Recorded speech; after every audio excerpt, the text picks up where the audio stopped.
On behalf of the Adult Education Committee, it is a joy to welcome you to today's Faith Conversation. This Lenten season as a congregation, we have been reflecting on the theme of seeking transformation, a theme that is especially timely for us. We find ourselves in a season of significant change, preparing to say goodbye to our senior pastor as she retires this summer, while also looking ahead to the beginning of our long-anticipated building project. Each of these is a major transition in the life of a church, but to experience them both at once is something new for us, and it calls for wisdom, patience, courage, and grace. This is one reason we are especially grateful to welcome back Dr. Daniel Wehrenfennig. Many of you may remember Daniel from his excellent presentation in November 2024, when he helped us think deeply about the practice of disagreeing well during a moment of deep national tension and uncertainty. We are thankful to have him again with us for another conversation that speaks directly to the needs of this community. Daniel is the executive director and founder of the Center for International Experiential Learning, and his professional life has been shaped by a long-standing commitment to peace-building, reconciliation, and transformative learning, a commitment deeply rooted in his Christian faith. Born in Germany, and I promise this presentation is not going to be in German, it will be in English. His work and study have taken him through a range of conflict-afflicted regions, including the Middle East and Northern Ireland. Since moving to the United States in 2003, he earned his PhD in political science and international relations from UC Irvine, where he also founded the Olive Tree Initiative, an experiential learning program that has helped students engage complex political and social realities with depth and nuance. Over the years, he has led students and participants into places marked by division and historical pain, helping them listen carefully, think critically, and engage difference with honesty and humanity. Daniel's presentation today, Navigating Change Together, will offer practical wisdom and helpful frameworks to equip our church for the season before us. As we navigate this time of transition, his perspective invites us not simply to endure change, but to engage it thoughtfully, honestly, and collaboratively. That is precisely the kind of wisdom this season requires. So as we begin, may Daniel's words help steady us, may they stretch us and guide us as we move forward together.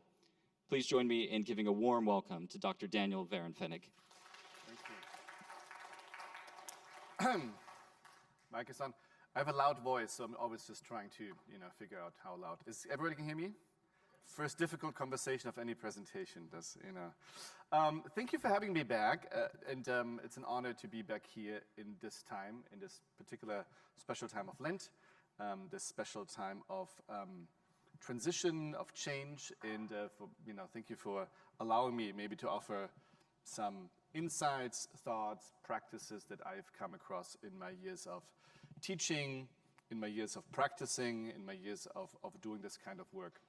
But the last time I came, we talked a lot more about disagreeing well, a much more interpersonal kind of conversation. And today, I want to focus a little bit more on the larger, kind of group conversation. I think that is going to happen more and more in this time of transition here at your church or in your community.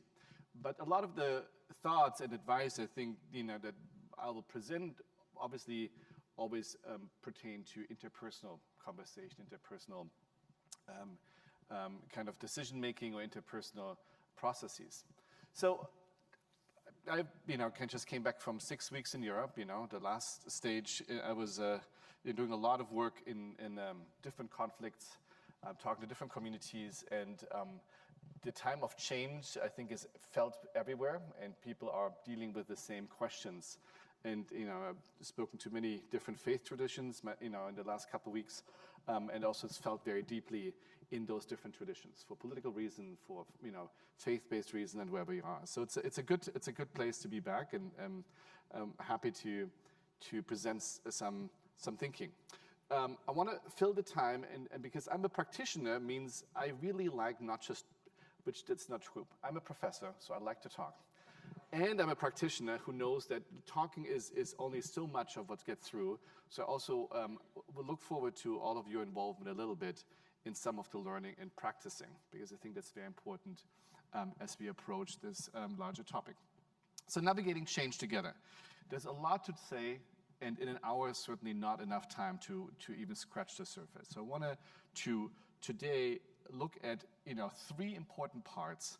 I want to remind us a little bit, where all of this, falls into, in my language of using difficult conversation as a framework, and I will explain what I mean by that. And that transition is always difficult, but that is not something negative, something I think instructive, positive, and there's a lot of opportunity in. And then I will talk particularly about 2 things that pertain to when we have these transitional moments, the things that we normally think they call for, and then very often the research and reality, what often makes the biggest difference. So I'll talk a lot today about practical advice in how to plan, think, envision these processes of decision-making, of change, and what are some things we should think and learn about, and where they fit in. And then finish with a little bit of a group building, group conversation exercise that may be a little bit a different way of kind of how we approach conversation. And we're doing it one, partner, but there may be some idea that you can borrow from or, adapt in some of the conversation that you're going to have in the next, year or whatever, these different transition will take. All right, my last time I was here, I talked a lot about this. I like to talk about the difficult conversation or the practices, the speaking with, and people who are different is so much more than a skill, it's a muscle. We need to do it often, we need to do it consistently to normalize it, to being good at it. And it's not just something you can learn once and it's there forever. So I think that hasn't changed since then. Looking, not, going to go into politics here or anything, but the world has become, not less difficult since last time, we spoke a year and a half ago. And so I think that muscle is everywhere and I think is important to consistently to train. So how does it look like and what does it, matter? And I think I shared this the last time, but I want to also remind us that when it comes to transition and difficulties, we normally look at it as a danger, we look at it as something negative, but the research actually tells us something different.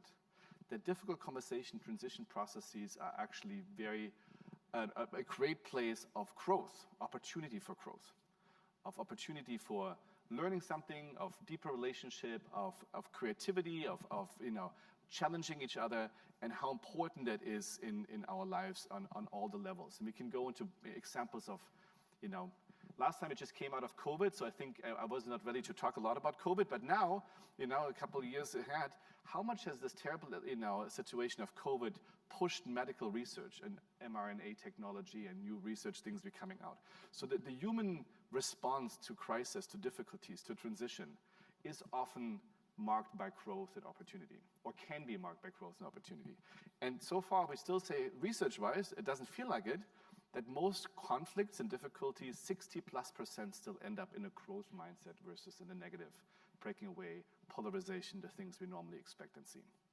So it's not just an opportunity, it's actually a reality that transition processes, conflicts are potential for growth.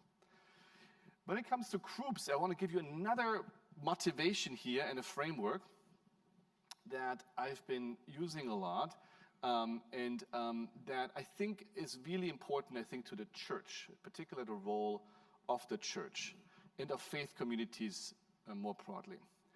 I came across, and it was really a aha moment for me, and it shocked me a little bit, a podcast in which Trevor Noah, familiar vielleicht to some of you, talked to an academic called Jonathan Haidt.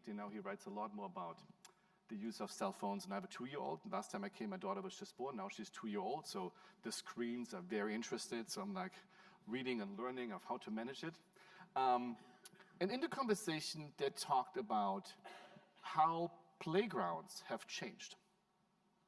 And our playgrounds are traditionally the places that children or we as humans learn about democracy. That playgrounds is the place, somebody's using a swing, somebody's playing this. How do we make a decision as a group of young, grown-up individuals? Who calls the shots? The biggest, the tallest, the loudest, the group? How do we convince people? And how do we self-organize our life and how it's done and how important playgrounds are in that thinking or in that reality, in that experiential learning of how to deal with differences and how to it affect group decision-making and group processes. And I shared a little bit the challenges of the playgrounds today, that today playgrounds is not places anymore where children can do that, make mistakes, learning from each other, but that they're surrounded by an army of parents, and that each time a child is running an issue, somebody's using the swing, or somebody hit me, or whatever it is, they're always running to the parents solving their problems. And how we have become a nation of the parents of authority stepping in to solve our problems, or we applying to authority. And how that, in a sad world is also, teaching us more authoritarianism than democracy. And I was like, oh, I just thought I was listening to a podcast about the cell phone, and using my device. That's a little bit tougher to swallow. And then I thought about the playground. I thought my daughter, but I'm like, where's my playground? Where do we have as adults playgrounds? Where are we in spaces of people of differences, where we can learn, where we can make decisions, where we can wrestle, where we can, deal and continue to learn, not that skill, but that muscle. And the reality is they're not there anymore. They're not there where I was a university professor. Universities are not those places, unfortunately, anymore. And unfortunately, I have to be honest, they're also not in the church anymore. And that's, I think, the biggest challenge and opportunity to the church. Because when I read my Bible, the church was this playground. Slave and slave owners in the same space, rich and poor, educated, non-educated. People of differences being in the same space under a different mantra, under a different craze, and a different understanding. Practicing differences in a different space that is organized differently and learning democracy in some way, if you can call it that, but also learning to be and learning from each other and learning how to forgive and how to, deal with, another person that's different than me and all of that. So I think today, when we talk about processes of decision and group decision making, so I will give you practical advice, but also I think what I want to say is we're also calling in, or I ask you to be called in, that we as a church, as a group of believers, can maybe practice and show to the rest of the world that has not or lost or is in the process of losing this ability, how we can do this, how we can get along, how we can work through our differences, how we can practice transitions maybe in a different way than we see everywhere else, where it ends up in polarization, people breaking up, splitting, and division. So that's the challenge. This is the, and I've been given that. I just came back from the Fuller Leadership Retreat where I was a speaker, and same, and I talked to the chief rabbi of the Jewish community in the UK and the Muslim community. Everybody is asking that question. They're internally breaking away, how can we do this? How can we learn, show, to live together in our differences, and how we're called to do it, and what are some of the things we need to be better at, or train, or show, besides obviously God's grace, which is foremost the thing we need. But this is just a framing of where I want to go today. And in this next part, I want to just practically talk about when we think about group transition, what are we thinking about, and actually what often is happening. So in my work as a university professor, in my work as a peace builder, in my work, I come across this a lot of the time, because it's about groups trying to figure out differences, transition, and how they get along. And most of the time, we're spending a lot of time about the content and how do we use the right language and how do we present things in the perfect way that it is inclusive and that we get people on board. And we think a lot when we think about a difficult conversation, if we had one or will have one, or if you try to get a group that is very maybe diverse or not in the same place, to get them together about what we say and how we say it. Though the reality, unfortunately, is that in a general conversation, 70% of what is communicated is already nonverbal. But we most of the time spending all our time on our ability and what we express verbally. And when you think about difficult conversation, which could be conversation about transition, where we're going, where we're using our resources, what comes first, how we're deciding new leadership, I would say probably 80 to 90% is nonverbal. What does nonverbal mean? For most of us, when we think about nonverbal, we think about this. We think about body language, and that's a major part of nonverbal, like how we show up, how we, I speak a lot with my hands. I have to learn that that's not always received the right way, speaking with the right hands is another way for some people I'm nervous or offensive or whatever it is, but there's a lot of things here that would be really good to learn. So obviously thinking about body language and things about ornaments and how we dress and eye contact, and I look a lot internationally. There's a lot of learning there. When I go with my students to different places, how you look people in the eye, or not look people in the eye, how the, spaces, some culture want really, really close, and others are like, whoa, this is like invading I'm German, this is the length of my, we're not huggers, we're not. So there is a lot of that to be learned in that, and obviously in spaces of church inclusivity. But some of the things we don't think that I think are more even important when we think about the nonverbal thing is the preparation about any kind of conversation. And again, I call them difficult conversation, but you can call them transition generation, you can call them vision conversation, you give whatever name you wanted. Conversation about change.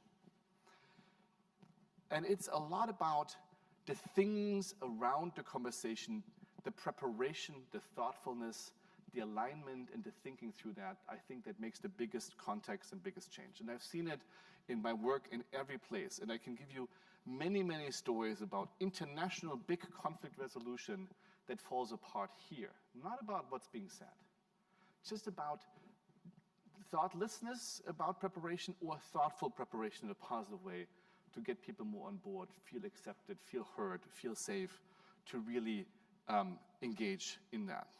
So as you are kind of planning, or as you are thinking as a community about how to handle this transition and how to organize it as a community, in groups, in people working here and all of that, maybe there's something in there to take away to think about. Now we'll walk through 4 things that I think are kind of key to consider. And there's a lot more here. This is part of a normal workshop I give where I spend 4 hours just on this, just to let you know. So I'll do it in 15 minutes now for that part. But particularly when it comes to things, and I'm not telling you your future, but let's assume you're a normal church with normal things. In this process of transition, there may be some events where some people feel hurt, something has been said, some people feel disregarded. Events happened out of your control or in your control that will cause, a church to really have to decide how to handle that conflict, crisis, whatever that, comes out of that. And that would be normal and to be expected. I want to be clear. Avoiding it is not the norm. That you'll have it is to be expected. The question is just how you handle it. And in the response to any kind of conflict or crisis or challenge that came up because somebody said something or somebody was not included or somebody felt somebody was pulling their weight differently or whatever, it's been disregarded, on what level you can imagine that, it's to think through when you engage each other, what space you're in as a community and what kind of conversation can you have about it. And this is what I felt the most, to be honest, as a professor and an administrator, that I often was asked in my position to be the person solving things for people, or I come in as the expert. And very often I was immediately jumping to the stage of giving advice, why the space was actually calling for of just listen, emotions, people being angry, people allowed to be. So this is a really good, a nice, I think, modality that basically talks about any crisis. We normally go through these 5 stages of dealing with that. We're going through this idea of denial, anger, depression, bargaining, acceptance. None of us goes through this linear. We go back and forth. We go through this in different speeds.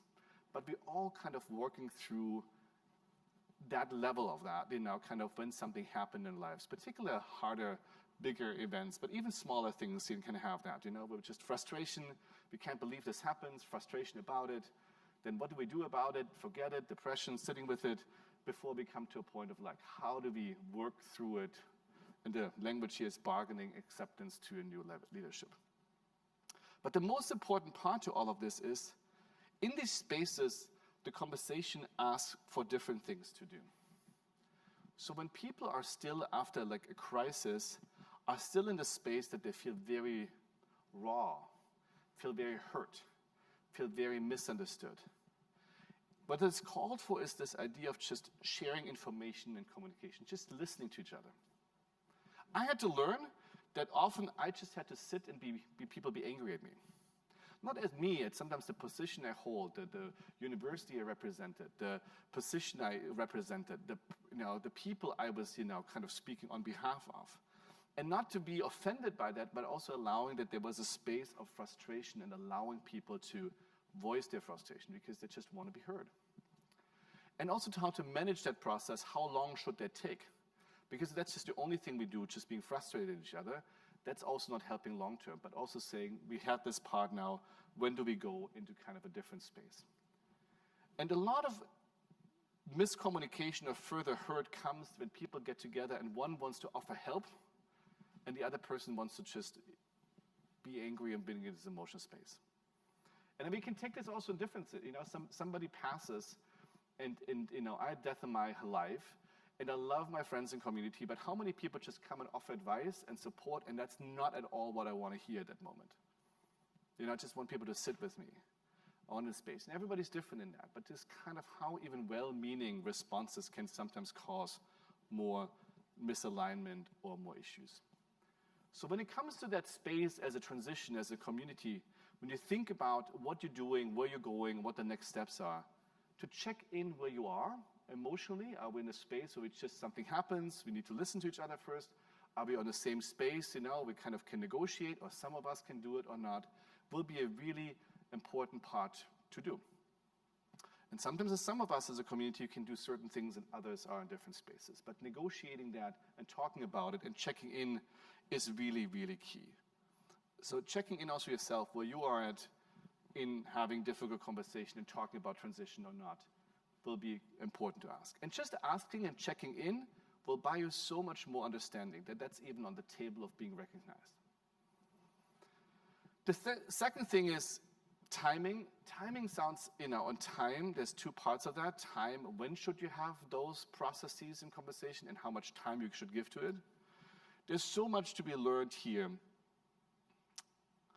I'll give you an example that is connected to that, but it's not particularly a group decision, but it's something that was really instrumental in my life. So when I was at the university and I had to deal with a lot of students, after the first, Trump election, a lot of the students, and I'm not political here, but when they kind of thought about going home to their families, there was a lot of trepidation.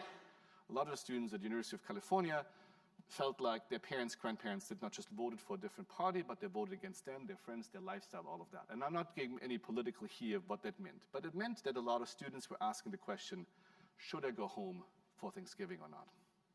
Should I break relationship with my family over that decision, assumed decision? Well, I'm so afraid of having that confrontational decision at Thanksgiving that I don't. And so I did a lot of work with students to preparing them to think through this and all of that. And one of the main questions I asked them is like, when are you talking politics in your family? Tell me a little bit. And kind of the story was more like that. We get together, we cook together, we drink together, then we eat together, we drink a little bit more, and then in the evening, like 9, 8, 10, whatever, we get together around the big room and then we talk politics. So I said, let me reframe. So you are full, asleep, jet-lagged, and some of you maybe had a little bit too much drinking, then you talk politics. And you telling me there is not, that is the best timing space to do that? And I just suggested, I know that everybody wants to talk about it, wasn't first and top of mind for many people at that time. How about you have the same conversation the next morning, walking in the woods as a family with a cup of coffee in your hand or tea? And that was the number one thing many did, and it had a tremendous effect. Just different timing, not content, not people, just different timing of the conversation that was much more helpful for having that level of conversation. So timing, how much time? When I talk also a lot to organizations, I always talk about when do you have your difficult conversation, if you're in a work life. And many of them guess the answer is last thing on a Friday, because we do all our work in the weekend and then we do it at the very end of the week. Worst time to have a difficult conversation. People are stressed, people have to leave, people have hard outs, burned out. You should not have difficult conversation on a Friday afternoon. So as you think as a church, whenever these conversations happen, and I call them difficult conversation, but they may not be an issue. But when you get the church together, think about the timing. Is this a good time? Is everybody available? Do some people have hard outs because they can only stay for a certain amount of time?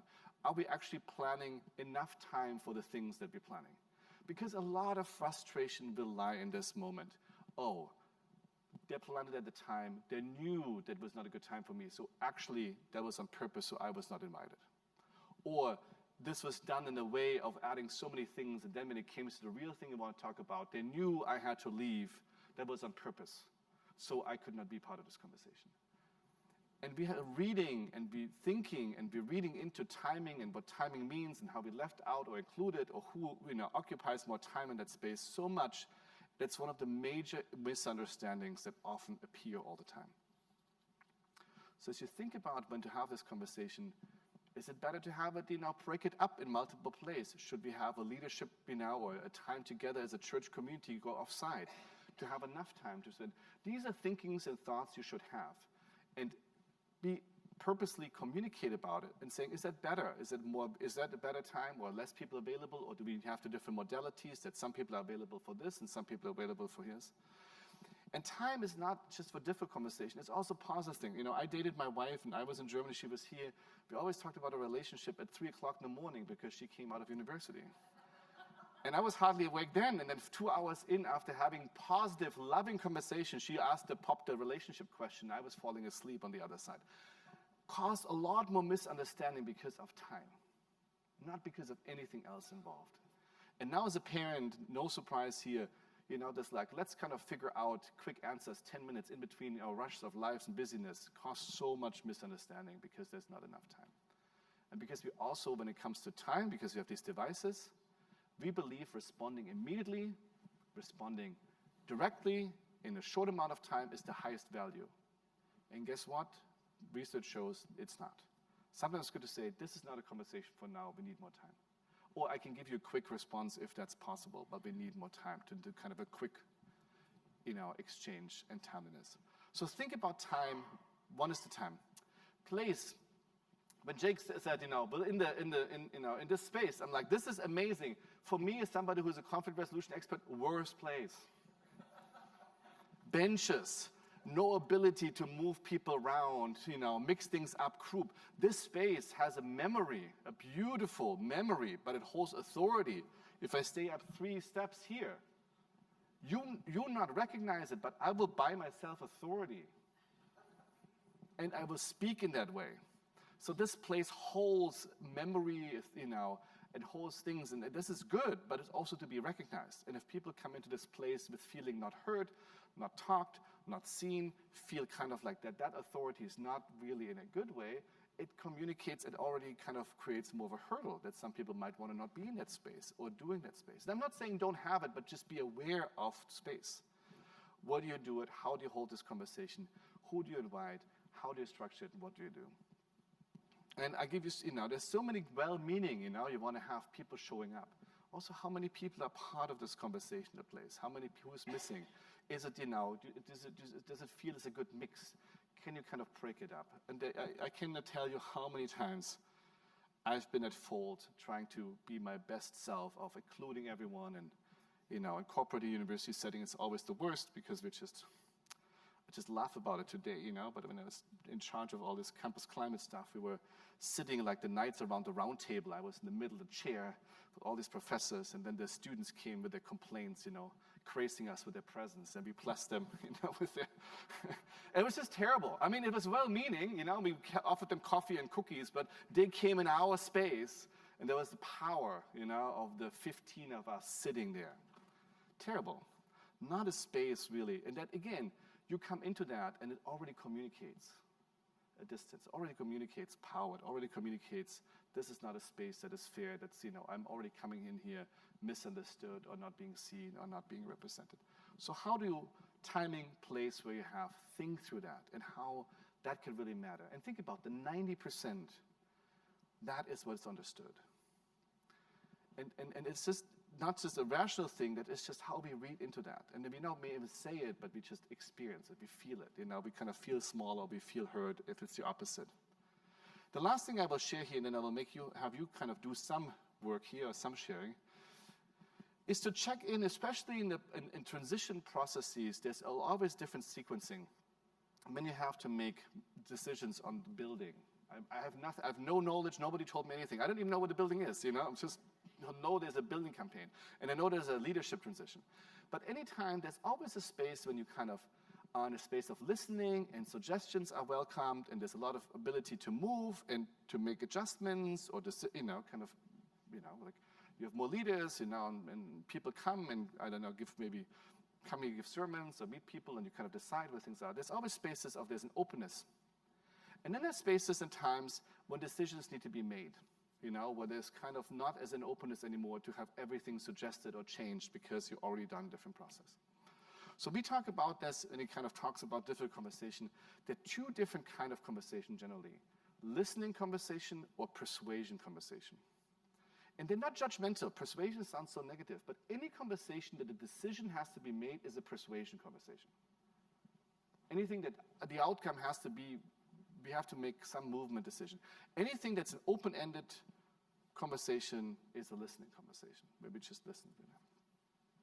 But I cannot tell you how many times people have felt really that they had a great meeting and then just broke away because one side felt this was a listening conversation and the other side felt it was a persuasion conversation. That somebody felt the decision need to be made and the other felt it was just kind of to listen, or there was just an openness for further conversation. And because it was not clarified ahead of time, both came away misunderstood and hurt in the process.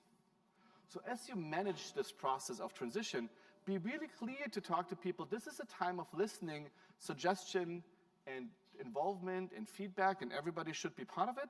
And this is the time when we already have certain decisions are made we can't change, and we have to kind of move and make other decisions that we want people's input. But be clear about that alignment will buy you a lot of avoiding a lot of misunderstanding that are necessary in that process. So emotional, timing, place, conversation, you can have so many examples here. But the best way of, when I do these workshops, even in a space that is maybe not built for this, is to invite you to speak to a group of 2 or 3 about some examples that you may have. It could be of your church life, your personal life, whatever it is. I think these things like the muscle living examples, where you were thoughtful about a timing of a difficult or transition conversation, the place, emotional where people were, or kind of clarifying this is more listening or we have to make a decision, and how that helped to navigate the conversation, hopefully in the more positive, productive way. Can we do this? Can I get you all to talk with each other?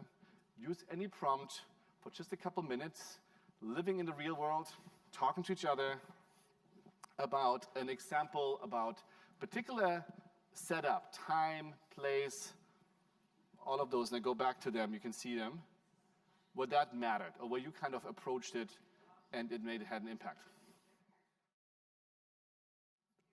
So as we speak about these ideas, go back to that, I think, when it will be really good for this community to be thoughtful, and the main thing about all of that is to communicate why you're doing it. Very often in my work or in general, people are very thoughtful actually about timing, place, and what they think, but they never communicate to the other person. And so it's like lost, and then they feel disappointed because they actually were really thoughtful and was not received that way. But there was also some misalignment of, oh, I thought it was a good time, but I never asked. So I said it, because it was a good time, I thought, for both of us, but had no idea it was a bad time for you, but then I didn't ask. So I think it's just about communicating, setting that, and inviting people in. And if you can, if you know the person or the group, just do a little bit of a community agreement, or kind of like, this is where the process is. We all trying to figure out the best way. We'll have this conversation on Wednesday afternoon, in this planning group. But we also understand that some people can make it Wednesday afternoon, so we'll have another opportunity another time. We'll have another process to let them in. So communicate clearly about that and what's the thinking behind it and the intention. And that all intentionality and thinking, and you cannot able to please everyone, but just being asked and being considered and having this conversation about it just brings so much more benefit and low understanding. And this is not surprisingly to any community. These days, because that's just the modality, we all feel misunderstood. Everybody feels misunderstood. I've not met a single person that does not feel misunderstood somehow in the way they express themselves or where they are. So we're entering life right now, this kind of negative of we're feeling misunderstood and we just need more evidence that that's true. And the more we can do about moving it to at least a neutral of there is some kind of attempt at least to kind of provide a space that is really understanding, inviting, and people doing the best they can while not knowing you can please everyone. It really, really raises the bar and makes a difference. So thoughtfulness about these simple things that we often forget are really important, because you can be the best communicator and you can have the perfect speech and the most, well, if you're entering the space and people are already lost here, you're not going to get them back by what you say in the conversation. They're just entering in this defensive posture. So so think about all of that where that applies. Now speaking about time, I want to do another little workshop thing, but I don't think I have time, but I will share another thought with you. Another thing that comes up to me when I think about groups, decision making, and that plays a big role, particularly in structures like a church or community where people have been around for a long, long time and people know each other for a long, long time, is also that we sometimes get caught by the positionality we hold. That can be the position I have within the structure, kind of like I'm the senior pastor, or I'm the financial person who runs the finances, or I'm the youth person, whatever the role. It could be our job, or it can be also our personality that we have taken on. And sometimes the hardest way in conversation about transition and change is to allow everyone to step out of the role that they hold formally or informally they think they're holding, and allowing us to rethink those roles to see if there's some kind of different perspective transitions in where we are. What I mean by that is, in so many organizations, there's always the person who is more the cautionary, everybody's like, oh, let's go ahead, let's build like 3 more houses, and they're like, whoa, wait, do we have the money? Or permitting takes long, and there's a kind of a role over long times that people like, oh, this is the voice of caution, or this is the visionary, there's always the visionary who has this big ideas and grand, and it's like great, but it's like kind of, when I say these names, you're probably thinking already, who is this in this community? Because you have those roles. Everybody has. I've not met any group. And so the question is, how can is there a way to allow to stepping a little bit outside of this role as we think really transition? And there's a very interesting modality that comes really out of the business world, which is called the 6 thinking hats, and maybe some of you heard about it. It's kind of Guy de Bono. And the basis for that I found really interesting, because there's something culturally, when we talked about time, place, manner, there's a lot of culture, I didn't go into that, but different cultures, communicate and respond differently. But he observed that decision-making in more Asian cultures, and I'm broadly speaking, that's not fair for everyone, but a little bit more, collaborative, where it comes to more, other kind of like our more Western cultures, where it's, it's a little more, we're fighting, there's 2 ideas, and you kind of fight, and then one wins, and the other comes on board. I mean, that's kind of traditionally, even university, like the competition of ideas, the best ideas win, it's this kind of idea. But that's also like, I think sometimes makes it harder, because ideas are not just ideas by themselves, ideas are people, and then the idea that wins is not just the idea that wins, it's also the person, and the idea that does not get chosen is not just the idea that got not chosen, but it's also the person who got neglected. So the quote-unquote loser or winner hold different personal attitude in kind of those ideas and how to defend and doing that. And so the 6 thinking hats is a way to maybe use a little different kind of thinking into that everybody in the decision should contribute certain parts versus owning an idea. That Jake's idea is we build this building with that many doors for this amount of money, and if that doesn't end up, then it's not, then I feel like I lost, I was not able to persuade people, or I feel the loser, versus I contribute to the position, to parts that are most important to me in a certain way, and other people do, and it's a collaborative project. So how do you do this? And the 6 thinking hat is basically to break down a conversation and decision-making into different attitudes, where you can talk about something only in a certain way.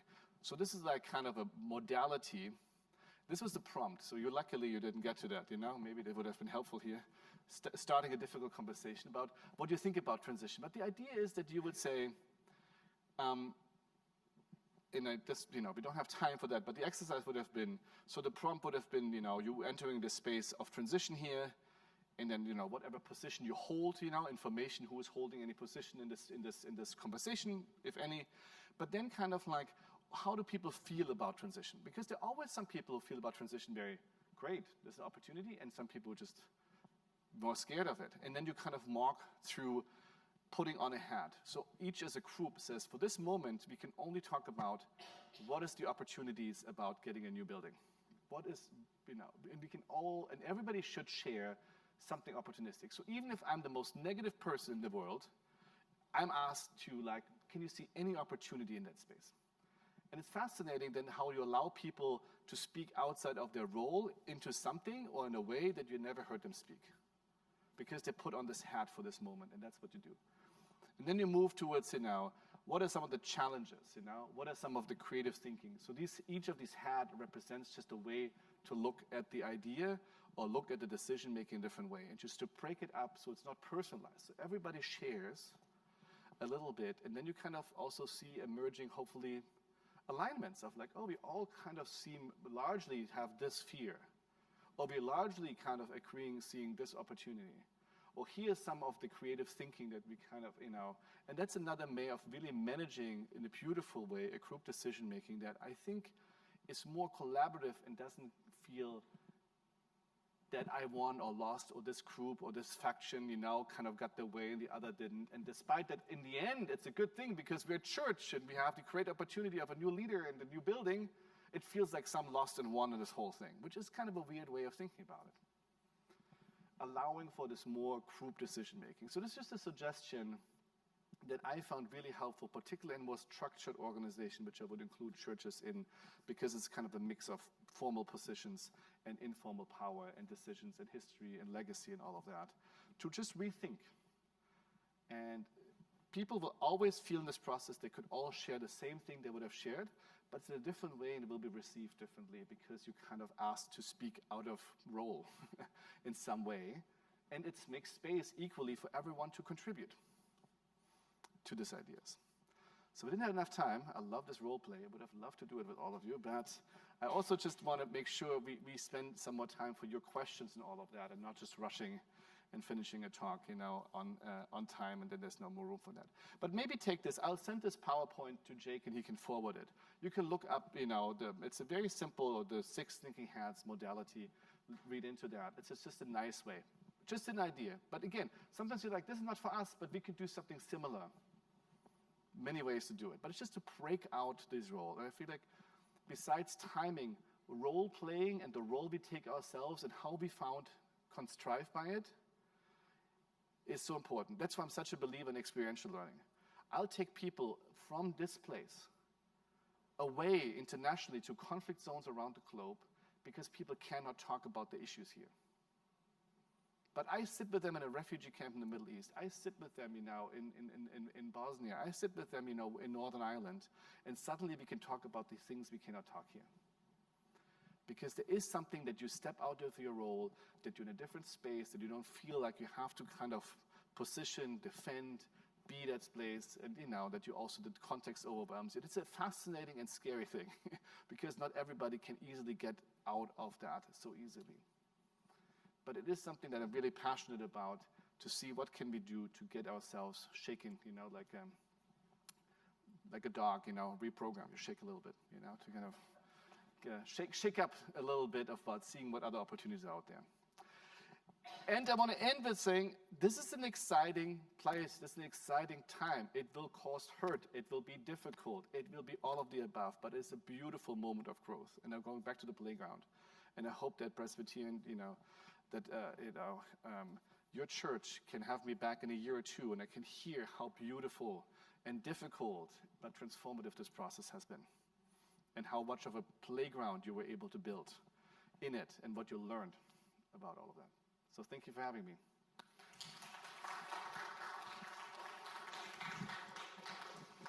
Thank you so much, Daniel. And we have just a few moments here to take your questions. And so I will run to you, and you will speak into the microphone so everyone can hear. So hold your questions until I can get to you. David, you're first.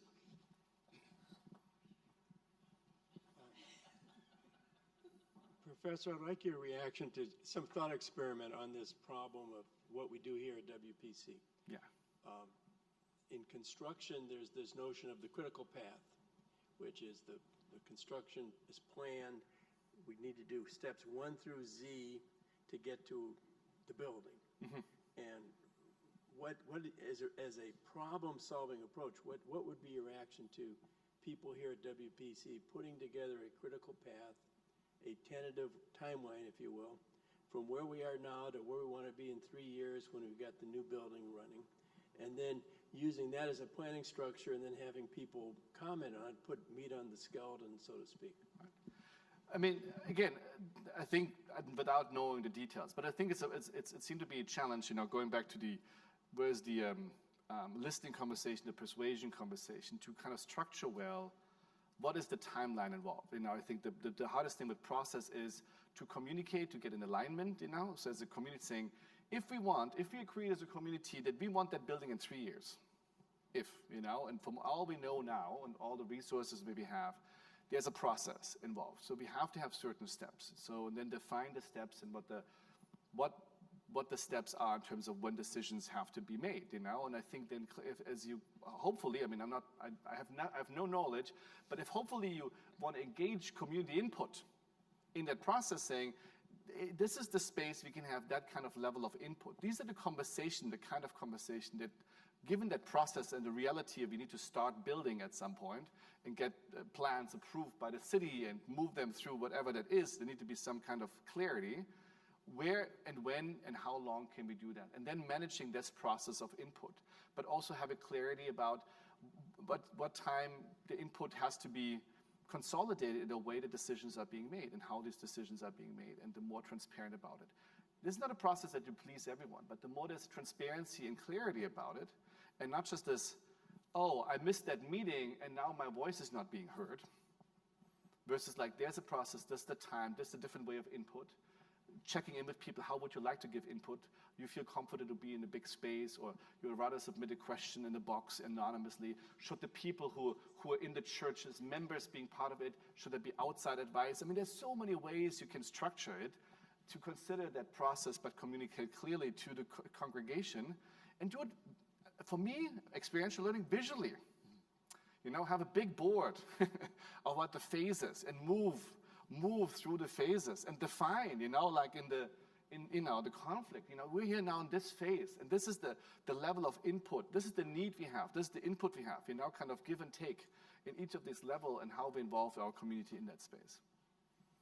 That would be my advice without the clarity, but the better communication, I think that most things are being lost is that people don't understand the process, don't even know there was a process, don't understand the timeline, don't even know there was a timeline, and then kind of didn't feel like they were asked or communicated about it. So doing it publicly, doing it in writing, having it on a board that's clearly seen for anybody who's going to enter this space for the next 3 years. This is the exciting project. Here's how much money we raised. This is how much money we need. This is the timeline. This is the decision we made. This is where we're going. The more people, I think, are clearly invited into this process, and then finding ways to check in, that people, even in the process, don't feel like, oh, I thought I had some input at the beginning, and then it's just the leadership who takes it away. This is a part of peace building, in the Middle East, for example, where I did a lot of my work.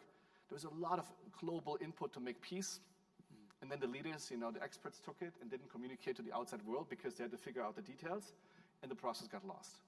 So it will be also the challenge of, as the normal process goes further, it will be a smaller group of people of decision-making and input, because that's naturally things are, but it will be on this group to be good communicator where things are, so that the rest of everyone doesn't feel left out, or doesn't feel like they're being informed what's being discussed and where things are. Hope this was helpful. Yeah. We have time for a couple more questions. Yeah, Petrina, and then Shar.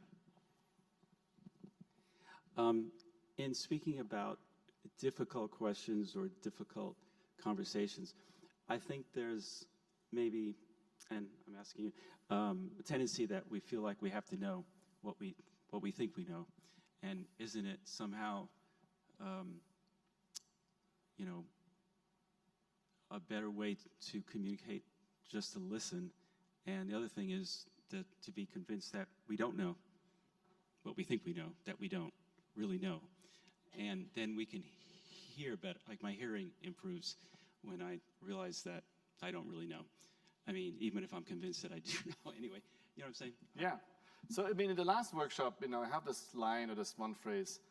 In order to honestly engage in difficult conversation and believe it can make any progress or move further, and I mean small and big, we have to move from an attitude of certainty to curiosity.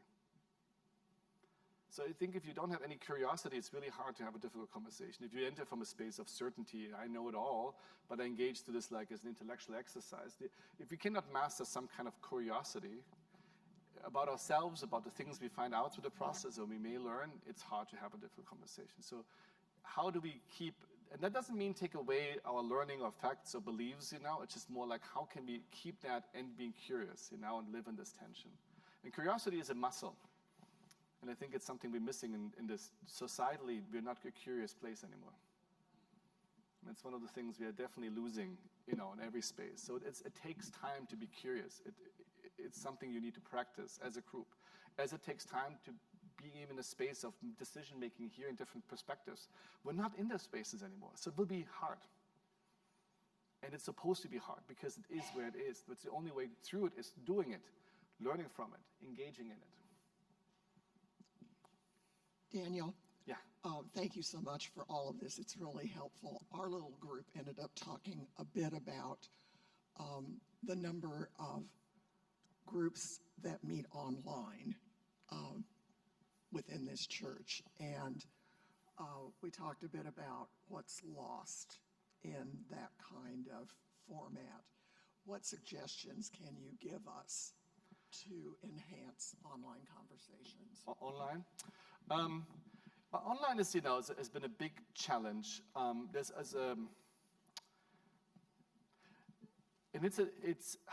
I don't mean that it's also a generational challenge, and I'm already in the older side of that, so it's weird for me to say that, but like, I'm like the last, years of Gen X, but like anybody, like my people that work for me and all of that, for example, when you ask younger people today about having a difficult conversation, if it should be in person or online, what do you guess they pick?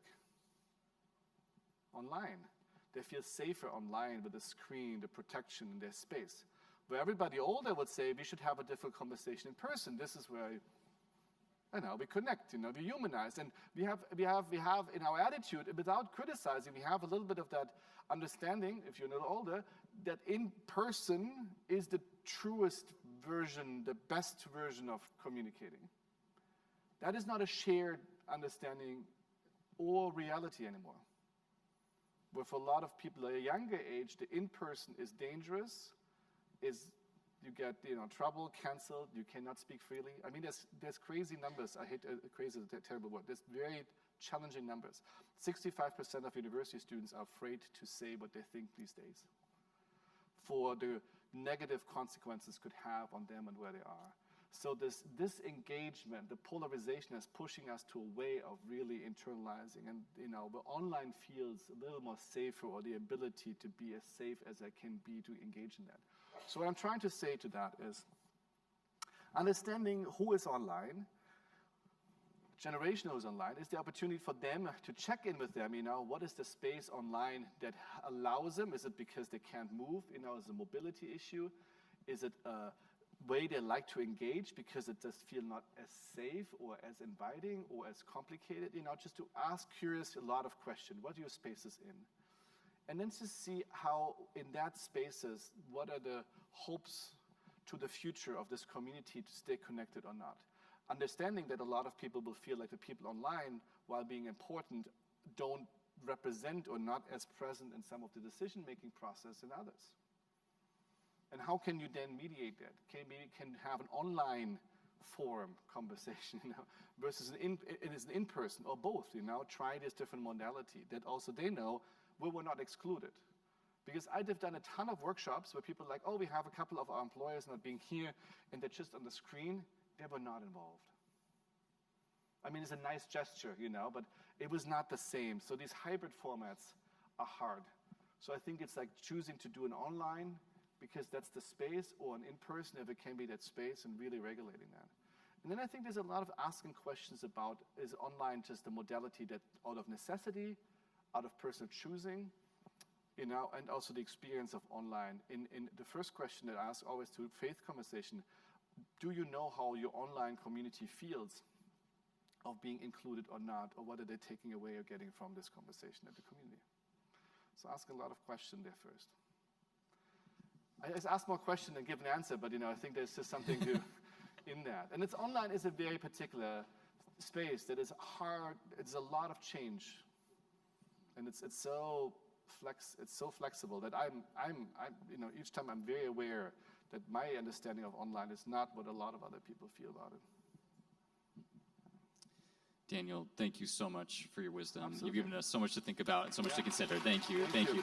And if people want to get in touch, they can email you at this email address here, correct? Yes? Yes. Wonderful. I leave it, yeah. And my other work, if you in general interested in the world and conflict resolution and travel, you should go on in my organization, the website. There are ways for community, for anybody to join us on travel. And, we're doing professional ones for mental health providers right now to Northern Ireland, or to anybody to Georgia and Armenia or Northern Ireland. There are a lot of spaces to get involved, with across the communities if you're interested. Beautiful. Thank you again. Thank you for being with us. Thank you all for being here today.